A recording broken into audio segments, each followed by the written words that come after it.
미얀마 군경이 민간인들을 향해서 중화기인 로켓 추진 수류탄으로 공격한 것으로 보이는 영상이 공개됐습니다.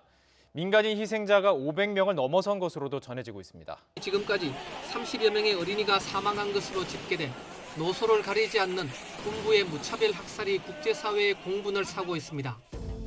미얀마 군경의 무차별 총격으로 500명 이상이 사망하면서 세계적으로 우려의 목소리가 커지고 있다. 지난주 일부에서는 미얀마 군부 쿠데타가 일어난 이유를 이해하기 위해 미얀마 영국 식민지부터 독립을 이끈 아웅산의 등장, 그리고 독립을 위해 참여한 전쟁 등 과거 역사를 살펴봤다. 이번 주 미얀마 2부는 독립의 배경과 아웅산의 피살, 이후 세 차례의 군부 쿠데타는 왜 일어났는지 들어본다. 지난 이야기. 영국 식민지로부터 독립을 꿈꾸던 아웅산은 일본의 도움을 받으며 버마 독립군을 결성한다. 일본과 버마 독립군은 미얀마에서 영국을 몰아내는 데 성공한다. 그러나 미국, 중국, 영국 연합군이 미얀마 탈환 작전을 펼치고 일본은 수세에 몰린다. 이런 중에 아웅산은 독립을 위해 비밀리에 연합군 총사령관 슬림을 만난다. 아웅산이 드디어 연합군을 만난 시점이네요. 네, 첩보가 들어와요. 그 아웅산이라는 버마 독립군 지도자가 생각이 바뀐 것 같다. 왜냐하면 또 일본군이 이게 또 잔혹한 짓을 많이 해가지고 아웅산이 있다 보니까 이거 영국보다 더 심하지 착한 애들도 아닐 뿐더러 아무래도 괴뢰국을 만들려는 것 같다는 생각을 하게 돼요. 그러다 보니까 이제 이렇게 연결이 된 거죠. 그래서 이제 슬림과 아웅산이 비밀리에 만나게 됩니다. 본인은 그러니까 요즘 말로 하면 우리도 옛날에 임시정부가 이 고난을 겪었는데 독립국가로 대우해달라는, 간단히 말하면 네. 너와 내가 같이 일본하고 싸울 텐데 우리를 국가로 인정해달라는 거예요. 동맹군으로 넣어달라 했더니 슬림이 그렇게는 죽어도 못한다. 니네는 국가는 아니잖니. 그러니까 우리 밑으로 들어와라. 이래갖고 이렇게 신강의를 하는데 결국 전술적으로 타협을 해서 영국군 회화부대로 참전하게 됩니다. 근데 이때도 보면은 아웅산이 대단하긴 하더라고요. 이렇게 딱 왔는데 영국군 장교가 감히 나만 너로 오는 게 무섭지 않았니? 라고 한 거죠. 그랬더니 아주 아웅산이 당당하게 영국군 장교가 약속을 했는데 믿고 왔다, 이렇게 말을 해버려요. 그러니까 슬림이 그렇게 영국을 믿는 애가 왜 우리랑 싸우냐. 그때 아웅산이 이렇게 말해줘. 나는 영국이나 일본을 싫어하는 게 아니다. 우리나라를 다른 외국인이 지배하는 걸 싫어하는 것이다. 이때 훅 넘어갔대. 얘 솔직하네. 걔들한테 어필할 때 가장 좋은 게 솔직한 거예요. 슬림이 아웅산을 만나본 다음에 평을 하는데 야심차고 부도덕한 게릴라 지도자가 아니다. 그래서 어니스트란 말을 굉장히 많이 쓰는데 이 사람은 정직하다. 그러니까 어쨌든 사회주의자든 자본주의자 간에 이 사람은 그러니까 지도자로서 양심과 비전이 있는 사람이라는 거를 신뢰를 하는 것 같아요. 그래서 정치적 야망이 크지만 그래도 애국자다 이거예요. 자기 사리 사욕만을 추구하던 사람은 아닌 것 같다. 그래서 어니스트 이러면서 얘 밀자 이렇게 돼요. 이렇게 돼서 둘 사이에 연합이 이루어지는데 노골적으로 이제 일본하고 이렇게 싸우는 건 아니고 이제 은밀한 지원을 해줘요. 이제 재미난 게 이 버마군이 다 일본한테 훈련을 받았잖아요. 버마 독립군 애들이 일본군 복장을 하고 있는 거야. 거기다가 사실 서양 사람들은 동양 사람 얼굴 구별 잘 못해요. 근데 갑자기 영국군 앞에 이렇게 막 웃으면서 나타나는 거야. 당신의 편이라고. 이게 병사들 입장에 이게 어떻겠어 이게.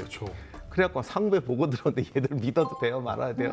하여간 어쨌든 그렇게 하면서 이제 후방 지원을 하게 되면서 양쪽이 이렇게 협력 관계가 이루어져요. 그 전쟁이 계속 지속이 되죠. 이 그 스티웰 장군의 미군 주력 부대와 영국의 14군이 계속 이 전투를 지속을 하고 있었고요. 결국은 수도인 랑군을 점령을 해야지 어느 정도 전쟁이 마무리가 되겠죠. 그래서 결국 연합군은 야, 이제 무르익었으니 랑군을 점령을 하자라는 시점까지 온다. 그래서 작전을 발동을 하는데 랑군 탈환 작전 혹은 오퍼레이션 드라큘라라고 합니다. 그 드라큘라, 우리가 잘 아는 그 드라큘라가 맞습니다. 미얀마 수도를 수복하기 위한 이 작전은 영국군의 이 공수 그리고 상륙 병합 작전입니다. 이 작전 자체는 1944년에 벌써 입안이 됐고요. 그리고 동남아시아 연합군 사령부의 이 미얀마 수복 계획의 일부입니다. 입안을 했던 당시에는 상륙정이나 침투 수단이 미비해서 잠정 연기가 됐었습니다.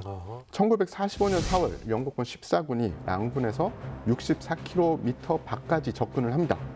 하지만 일본군의 반격에 직면을 하게 되고 더 이상 밀고 내려오지 못했어요. 5월 1일, 그러니까 더 이상 기다릴 수 없는 거죠. 몬순 조만간 오니까 안 되겠다, 그냥 작전을 해버리자. 그리고 5월 1일 구르카 공수대대가 란궁강 초입 엘리판트 포인트에 낙하를 합니다. 그러면서 해안포 진지를 확보를 하죠. 그리고 그 사이에 강에 매설된 기뢰들을 제거를 합니다. 그리고 5월 2일 인도군 26사단이 간 연안에 상륙을 해서 일본군이 자기들한테 불리해지니까 아예 그냥 도시에서 퇴각을 해버린 거예요. 우리가 이 전투를 소개하는 건 이때 처음으로 전투다운 전투, 때에는 어떤 전쟁의 활약을 해서 이제 정식으로 이제 우리는 영국 편이야 이런 식으로 이제 바뀌게 되는 거죠. 결국 전투는 영국이 승리를 하게 되죠.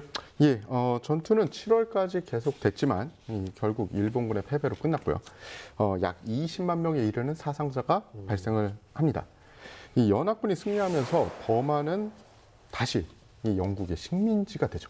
사실 2차 대전 때는 이미 카이로 선언이나 이런 걸 통해서 식민지는 해방시킨다는 얘기가 돼 있었어요. 네네. 그래서 다만 단계적인 거였죠. 그래서 영국은 버마를 자치령을 거쳐서 단계적으로 독립시키려는 계획 자체는 수립하고 있었는데 이제 문제는 누가 이걸 이어받을 거냐는 거예요. 그쵸. 그런데 이때 그 버마 독립군의 활약과 그간의 활약 때문에 아웅산이 이 버마족의 대표자처럼 돼 있었습니다. 네.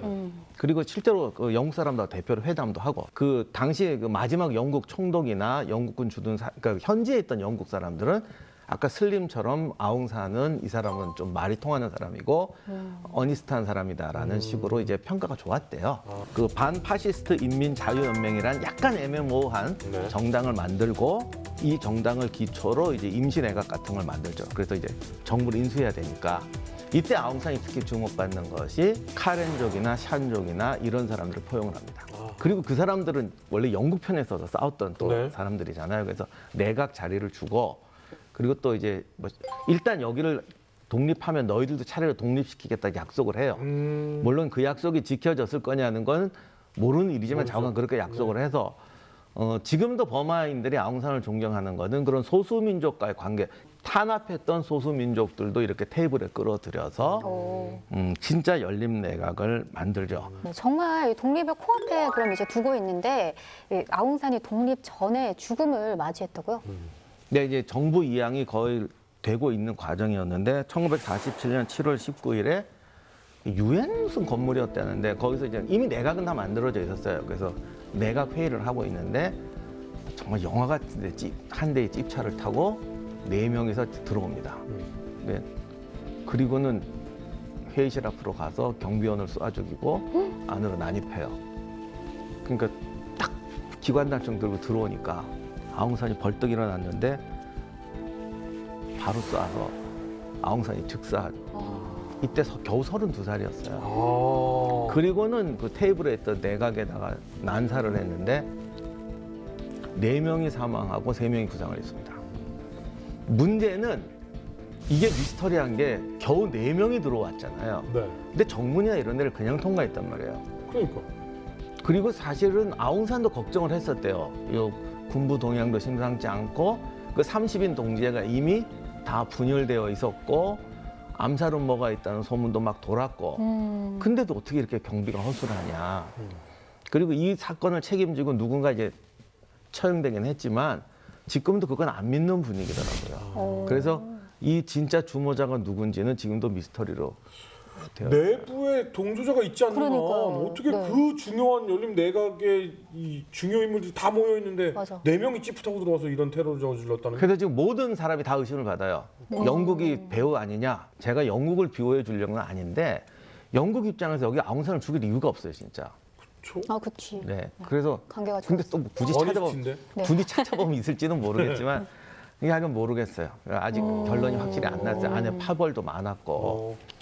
하지만 뭐 어찌 되었던 버마는 독립은 하게 되는 거죠. 네, 바로 다음해인 1948년 1월 4일에 버마 연방으로 독립을 하고 그 부의장이었던 우누가 수상에 취임합니다. 부의장이 범인이네. 아니요, 이 사람 학생운동 때부터 동지였기 때문에 그러니까 이래서 더 이상한 거야. 네. 그러다가 1958년에 육군 사령관이었던 내윈, 아까 하이난 섬에서 아웅산의 라이벌이었고 우파 지도자라고 불렸던 내윈이 과도 정부를 수립하고 62년에 쿠데타로 집권을 합니다. 그리고 우파였던 사람이 무색하게 그 유명한 버마식 사회주의를 시행을 하죠. 네, 1962년에 내윈 장군이 쿠데타를 일으키고 53년에 군부 정권의 독재가 시작됐는데요. 이렇게 어렵게 식민지에서 이제 독립을 했는데 이건 그야말로 또 다른 어둠이 시작된 거 아닌가요? 그죠. 그 모든 군부 독재가 그렇듯이 극심한 인권 유린과 헌법 위반 사항들이 점점 많아지게 된 거죠. 의회 정부 내각과 소수 민족 정치 지도자들이 뭐 어느 날 소리 소문 없이 사라지게 되는 그런 일들이 발생을 하게 되는 겁니다. 내인 장군의 26년 독재 정권 하에서 이 미얀마는 고립된 은둔 왕국이자 세계에서 가장 극빈국 중에 하나가 돼버려요. 이게 버마식 사회주의의 특징이 하나가 세국 정책이에요. 아예 다 그러니까 막아. 세국하고 쌀만 농사 지어 먹고 살겠다. 거의 이런 수준으로 가버렸기 때문에. 근데 언제나 그렇게 독재로 탄압을 하면은 어딘가 뻥 터지게 돼 있죠. 그렇죠. 네. 모든 나라가 그랬어요. 아웅산은 미얀마 독립을 위해 영국의 슬림 장군과 비밀리에 만난다.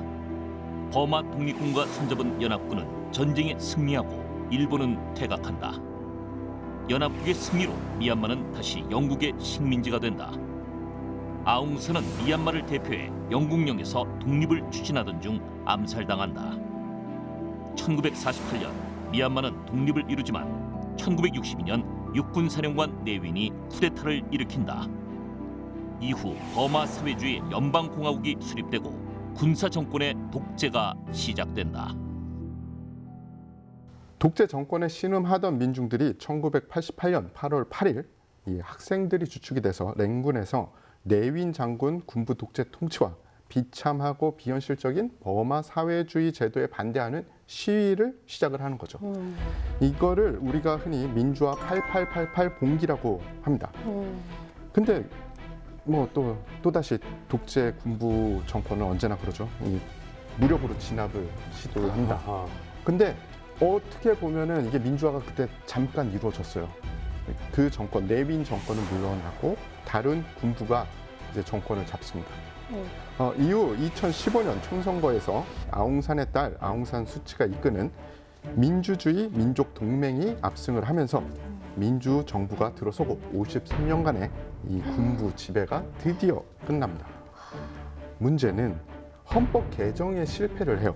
그래서 군사 정권 당시 제정한 헌법에 따라서 군부는 선거와 무관하게 상하원 의석의 25%를 할당받습니다.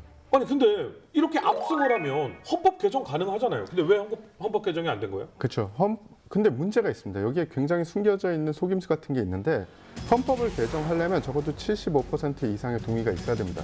근데 문제가 군이 벌써 25%를 가져갔잖아요. 이미. 예, 그러니까 군부가 25%를 가져왔을 때는 니네는 어차피 아무것도 못해 우리 없으면. 이미 머리를 써둔 거죠. 그렇죠. 예. 그 누가 100% 선거에 압승을 해가지고 모든 맞아요. 표를 가져가겠습니까?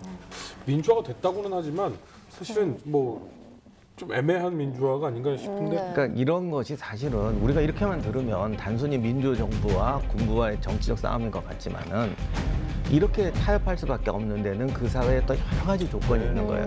미얀마에 대한 정보가 너무 부족해요.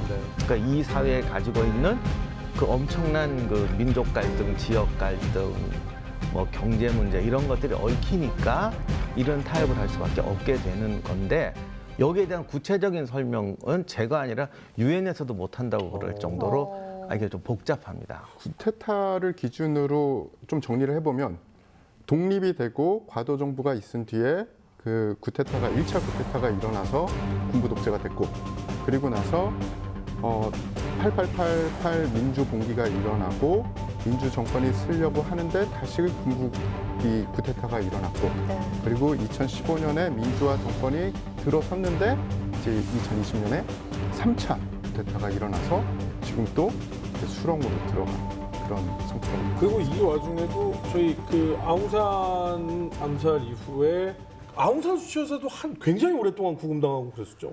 그렇죠. 그러다 그 2015년에 너무나 유명한 사건이잖아요. 그 오랫동안 구금되고 구금돼요. 남편도 결국 얼굴 못 보고 네. 헤어졌고. 그러다가 정말 어렵게 만든 민주주의인데 또 금방 뒤집혔어요. 그죠. 예, 미얀마는 이 민주주의 국가에 가까운 나라지만요. 이 군부에서 오랫동안 독재적으로 좀 운영을 해왔죠. 네. 그게 제가 보기에는 독립할 때부터 어떻게 보면은 과도 정권이 생기기 전부터 군대가 먼저 형성이 됐어요. 네. 희한하게.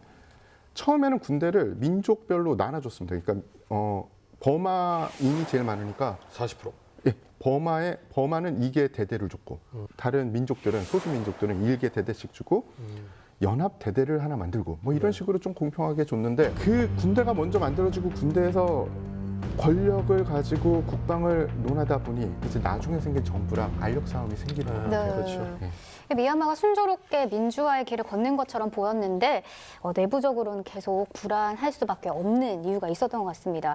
그러다 지난 2월에 전해진 속보가 세계를 또 다시금 충격에 빠뜨렸는데요. 예, 맞습니다.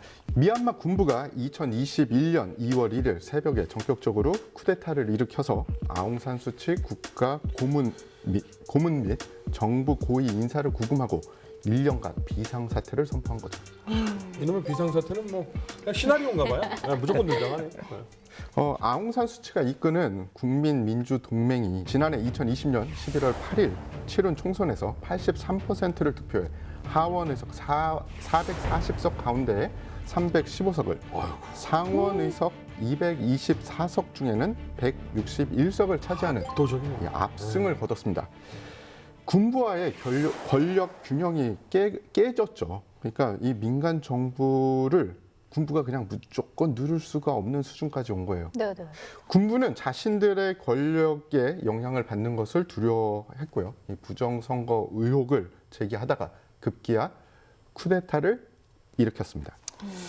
군부가 성명을 발표했죠. 선거 부정에 대응해 구금 조치를 실행했다. 미나옹 훌라잉 국방총사령관에게 권력이 이양되었다. 과거 군사 독재를 펼쳤던 내윈이 아웅산 수치를 감금했는데 또 감금을 했습니다. 반복되네요. 근데 사실 반복 속에서 그래도 좀 변화가 있기를 바라죠. 네. 조금 변화가 있었었고 그동안에. 그래서 이 사태가 지금 현재 진행이라 어디까지 갈지는 모르겠습니다만은 지금은 또 이 문제가 대두되고 있지만 이 버마는 한 가지 사태만 보고 단정할 수는 없어요. 맞습니다. 본인들 입장에서는 참 여러 가지 지금 고민이 있는 거예요. 그렇죠. 그래서 아마 이번이 다시 민주정부가 회복되기를 바라지만 네. 완전히 끝이 아닐 것이고 아무래도 이 고민은 당분간 계속될 것 같습니다. 네, 군부는 이번 쿠데타를 두고 정권을 잡기 위해서가 아니라 지난 12월에 열린 총선에서의 부정을 바로잡기 위한 조치라고 말을 하고 있는데요. 반발하는 시위대에 실탄을 발사하는 등 강경 진압을 하면서 국제사회의 비난을 받고 있습니다. 오늘 독재의 다양한 억압을 겪고 온 미얀마 얘기를 쭉 들어봤는데요. 저희가 무엇을 좀 깨닫고 가면 좋을까요? 결국 미얀마 사태는 정말 복잡하거든요. 해결하기 어려운 거거든요. 그러니까 우리가 역사를 볼 때 역사의 죄를 짓지 마라라는 말을 많이 하는데 역사에 짓는 가장 큰 죄는 후세에게 갈등을 떠넘기는 것 같아요. 근데 그 갈등을 만들어서 넘기기까지 해서 시간이 갈수록 이중 삼중으로 첩첩이 쌓아버린다면 결국은 해결할 방법이 없어지는 최악의 사태로 가게 되는 건데 미얀마가 잘 해결되어서 그런 합병증을 해결하는 하나의 모델을 제시해 주면 세계적으로 고마운 일이겠죠. 그리고 가능하면 그렇게 빨리 되기를 바랍니다. 저는 어떻게 보면은 희망을 믿습니다. 그 옛날에 군부 그 서슬파란 독재의 봉기를 했잖아요. 888 봉기를 했지 않습니까? 그만큼 저력이 있는 미얀마 민중인이 분명히 이번 쿠데타도 다른 민주화 물결로 분명히 이겨내리라 생각을 합니다. 네, 생명과 자유를 억압받고 있는 모든 미얀마 민족에게 꼭 민주주의가 찾아오길 바랍니다. 사실 이 나라는 암흑 속의 나라, 정보가 없는 나라, 우리가 잘 알지 못하는 나라라고 박사님께서 많이 얘기하셨습니다. 하지만 이번엔 다릅니다. 수많은 시민 기자들이 스스로 동영상을 찍어 올리고 있고요. 전 세계에 퍼져 있는 유학생들 그리고 이 일을 나가 있는 국민들이 전 세계에 이 사실을 알리고 있습니다. 이것만큼은 역사상 좀 달라진 모습이 아닐까라는 생각이 듭니다. 뉴스 멘탈의 전쟁과 사람, 다음 시간에는 더욱더 흥미로운 주제로 돌아오도록 하겠습니다. 시청해주신 여러분 감사합니다.